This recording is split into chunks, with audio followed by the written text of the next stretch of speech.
Welcome to my channel. ඉතින් යාළුවනේ කොහොමද ඔයාලට? ඕගොල්ලෝ හැමෝම හොඳින් ඇති කියලා හිතනවා.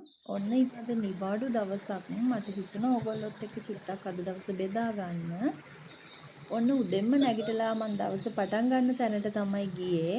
මෙතනින් තමයි මං හැමදාම මගේ දවස පටන් ගන්නෙ. මේ දොළ පාර ළඟින් බලන්නකෝ හරි ලස්සනයි නේද එතන?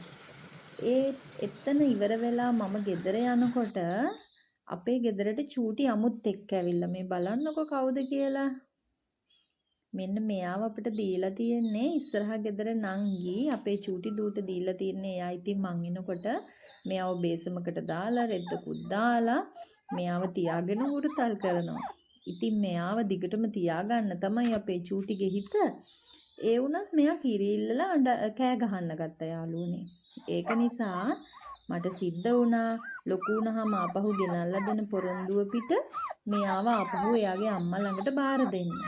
ඔන්න ඒ වැඩ ටික කරලා ඉවර වෙනකොට මට උයන්න වෙලාවත් හරි චුට්ටක් විතර වෙලා ගිහින් තිබ්බේ. ඒ නිසා මං හිතුවා දවල්ටත් එක්කම චිකන් කරි එකක් හදා ගන්නවා කියලා.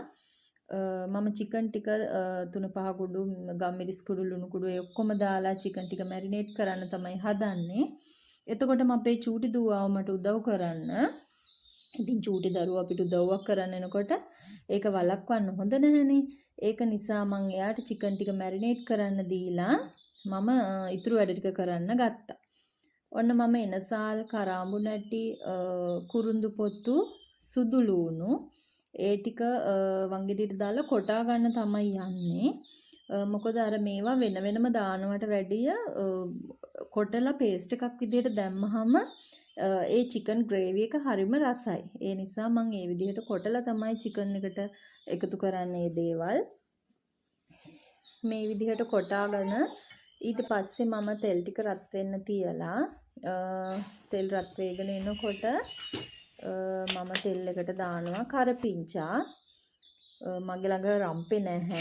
රම්පේ ඉවර වෙලා අපේ රම්පේ ගහ ගම් අපේ නිසා මැරුණා යාළුවනේ. ඒක නිසා අපේ ගෙදර දැන් රම්පේ ගහක් නැහැ.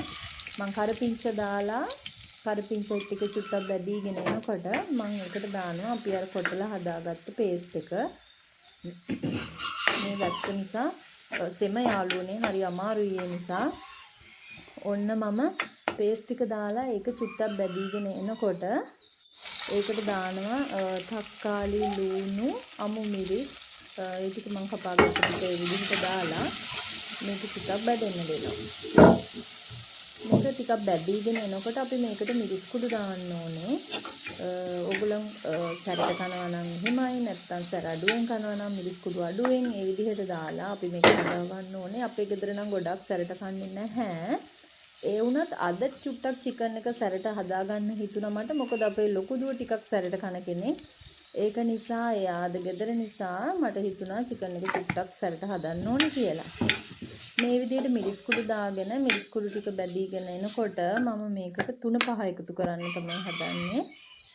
3-5 කුඩු දාලා අපි ඒක ටිකක් බැද ගන්න ඕනේ තෙලේ. ඒ ටික මේ විදිහට චුට්ටක් බැදගෙන ඒක බැදීගෙන එනකොට අපි මේකට දානවා චිකන් ටික දාලා හොඳට කලවම් කරගන්නවා. අපි අර 3-5 මිරිස් කුඩු ටික මේ චිකන් කෑලි වලට හොඳට උරා ගන්නකල් අපි හොඳට කලවම් කරනවා මේක. කලවම් කරලා ඊට පස්සේ අපි මේකට වතුර අඬු කෝප් එකමාරක් විතර දාලා මේක තැම්බෙන්න තියන්න තමයි හදන්නේ. ඔන්න මේක තැම්බෙන්න තියලා මම ඒ අතරේ පරිප්පු ටිකක් හදාගන්න තමයි යන්නේ. ඔන්න මම පරිප්පු එක දැන් හොද ගන්න තමයි හදන්නේ. මොකද අපිට පරිප්පු තමයි ලොකුම හිතවතා පරක්කු වෙච්ච වෙලාවට නේද යාළුවනේ. ඔන්න මම පරිප්පු ටික හොද ගන්නවා.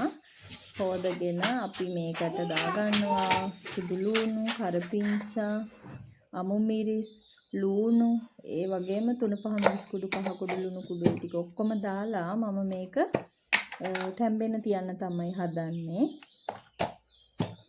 පරිප්පු ටික තැම්බෙනකල් පොල් ගාලා පොල් කිරි ටික මිරික ගන්න ඕනේ. ඔන්න මම ඒක නිසා පොල් ගෙඩියක් බිඳගත්තා. පොල් ටික ගා ගන්න. පොල් ගෙඩිය බිඳලා පොල් ටික ගාන කිරි ටිකත් මිරික ගත්තට පස්සේ ඔන්න මම චිකන් එක බලනකොට චිකන් එක හොඳට තැම්බිලා චිකන් කරි එක රෙඩි. පරිප්පු එකත් තැම්බිලා තිබ්බ නිසා මම පරිප්පු එකටත් කිරි දාගත්තා. මුකුණු වෙන ටිකක් ගෙදර තිබ්බා. මට හිතුණා මැල්ලුමක් හදා ගන්න ඕනි කියලා මම ඒකත් හදාගත්තා. ඔන්න උයලා ඉවරයි. ගෙදර අයට කන්නත් දුන්නා. දැන් මං චූටි වැඩක් කරන්න යන්නේ. මං කරන්න හදන්නේ 2026 අවුරුද්දට මගේ ජර්නල් එක ප්ලෑන් කරන්න තමයි යන්නේ. මේකේ වීඩියෝ එකක් මම ඔයගලන්ට අරගෙන එන්නම්. එහෙනම් ඉතින් අදට මම ගිහිල්ලා එන්නම්. ඔයගොල්ලෝ හැමෝම මාව සබ්ස්ක්‍රයිබ් කරයි කියලා මං හිතනවා. සබ්ස්ක්‍රයිබ් කරන්න කියලා ආරාධනා කරනවා. එහෙනම් ආපහු වීඩියෝ එකකින් හම්බ වෙනකල් හැමෝම හොඳින් සතුටින් ඉන්න.